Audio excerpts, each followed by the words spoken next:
Saludos, soy Alfonso Salvador para 1959 Radio. Presentamos Historia de la Literatura, episodio número 9. Literatura cristiana primitiva y latino medieval.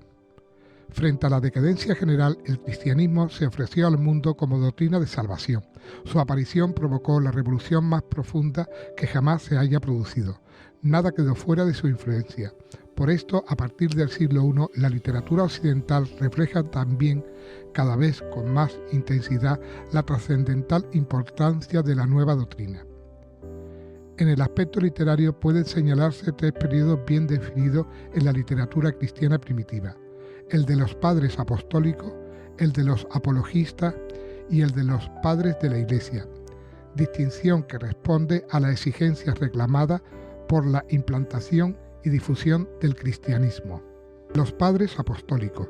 Los escritos del periodo que sigue a la redacción del Nuevo Testamento corresponden a los padres apostólicos, llamados así porque estuvieron en relación inmediata con los apóstoles.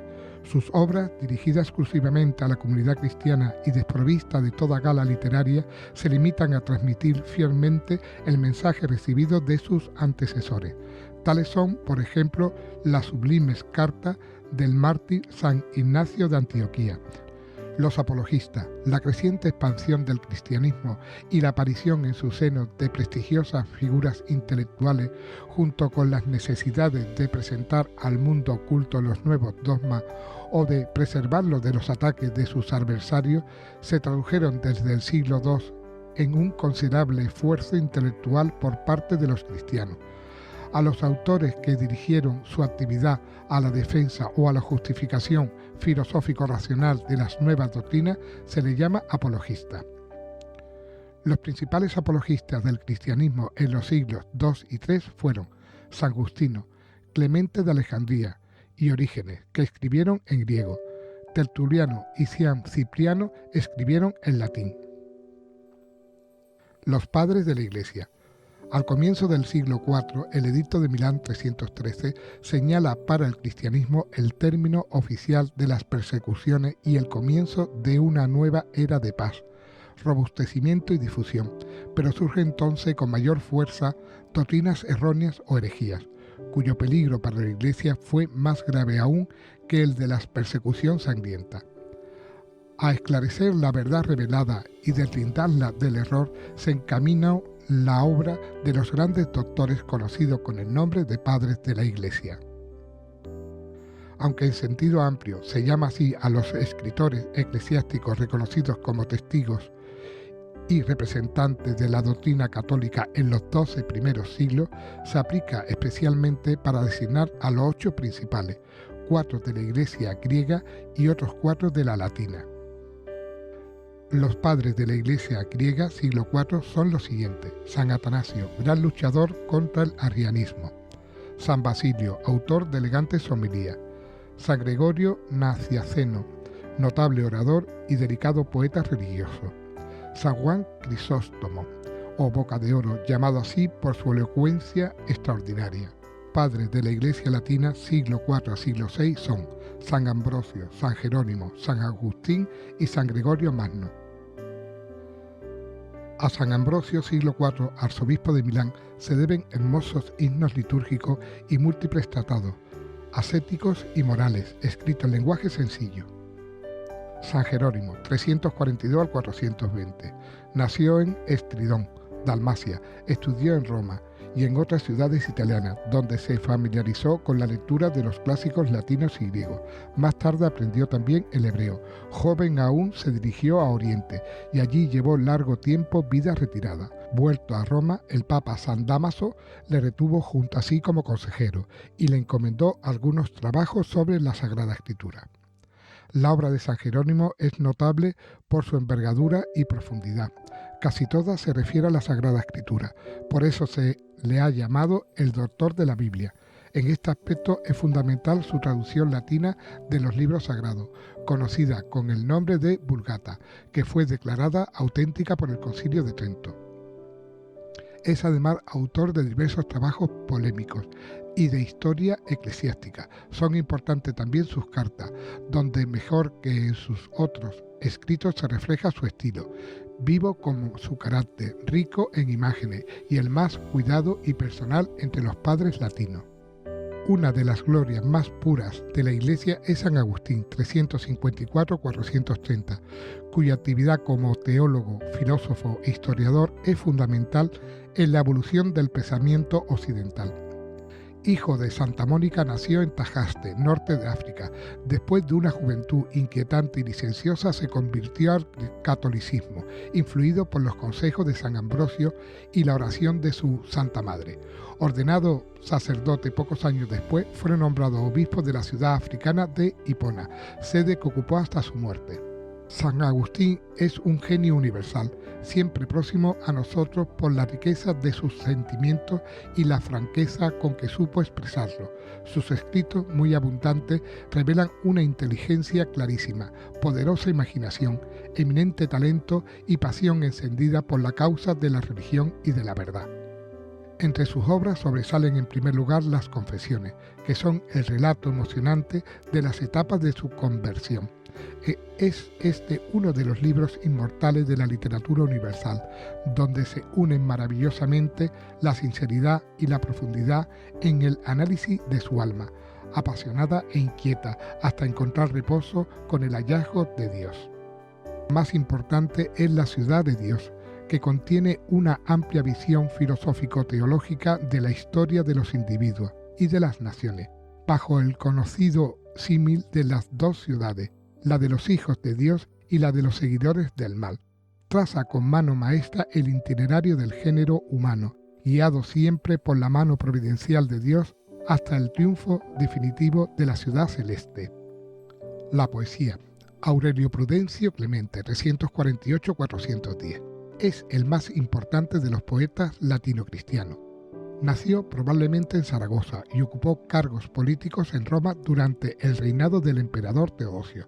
Retirado de la vida pública, en sus últimos años compuso poemas llenos de inspiración y unción cristiana.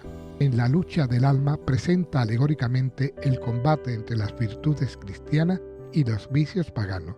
Esta personificación de ideas abstractas será un procedimiento muy utilizado por los artistas cristianos posteriores, particularmente en las representaciones dramáticas. El Catemerinon es un conjunto de 12 himnos religiosos para toda la jornada. En el Periteforon o libro de las coronas canta Prudencio los triunfos de los mártires, con tan arrebatador entusiasmo que le ha merecido el nombre de Píndaro cristiano. En esta, como en el resto de su obra, muestra gran maestría en el dominio del verso, cualidad que afinó en el estudio de los grandes autores clásicos. Prudencio es el poeta lírico más inspirado que vivió en el mundo latino después de Horacio y antes de Dante. Literatura latino-medieval. La literatura latina propiamente dicha termina cuando el pueblo romano deja de existir como tal, pero la cultura clásica no desapareció totalmente con la invasión de los bárbaros gracias a la labor conservadora de la Iglesia. Los monjes prestaron inmenso servicio a la causa de la civilización, copiando manuscritos antiguos o utilizando las bibliotecas monacales para redactar extensas obras de carácter enciclopédico en que se reunían todo el saber antiguo. La lengua culta siguió siendo el latín, cuya posición se vio reforzada al adoptarla la Iglesia como lengua litúrgica y teológica. En sentido amplio, llamamos literatura latina medieval al conjunto de obras escritas en latín a lo largo de la Edad Media. Grandes transmisores de la cultura.